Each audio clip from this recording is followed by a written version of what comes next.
If you are reading the book, Preparing for Success, a comprehensive guide to endpoint assessments for apprentices, then you will now be at the chapter titled The Gateway Process. The gateway process is the essential checkpoint that stands between you and the final stage of your apprenticeship, the endpoint assessment. This is a collaborative effort where you, your employer, and your training provider gather to evaluate and confirm your preparedness for the assessment. It's not merely a formality. It's a valuable opportunity to reflect on what you've accomplished, assess whether you've met the apprenticeship standards, and prepare for the assessment itself. This process is important for several reasons.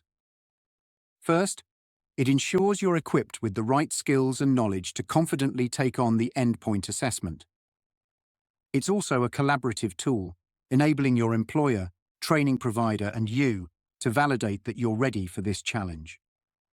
Beyond external validation, it's an excellent opportunity for self-reflection, helping you identify your strengths and areas for growth while encouraging a strong sense of personal development.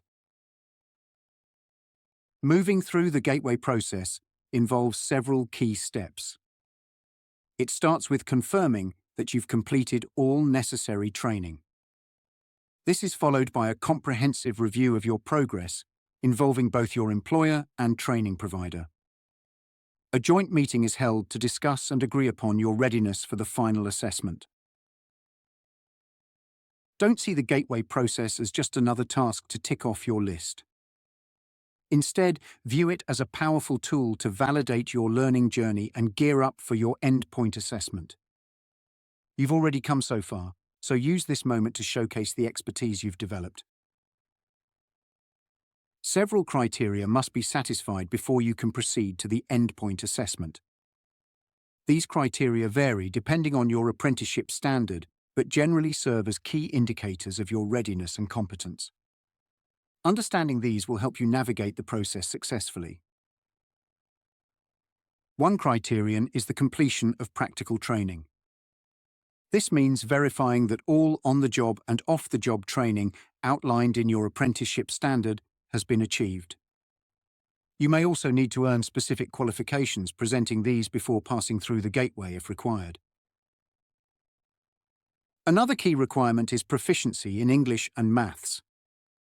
If you don't already have a GCSE Grade 4 or Grade C in these subjects, you'll need to attain Level 2 English and Maths functional skills, though requirements may vary depending on the apprenticeship standard. A thorough progress review is necessary to evaluate your learning against the apprenticeship's learning objectives. Your training provider, in partnership with your employer, will conduct this review. Finally, your employer must formally agree that you're ready for the endpoint assessment. Understanding and meeting these criteria is important for moving forward to your final assessment. This isn't just a checkbox exercise, but a reflection on how far you've come and where you need to go. Recognize this process as a chance to show your growth, competence, and confidence, highlighting your readiness to complete this final step. You're on the cusp of finishing your apprenticeship, and it is time to make the gateway process count.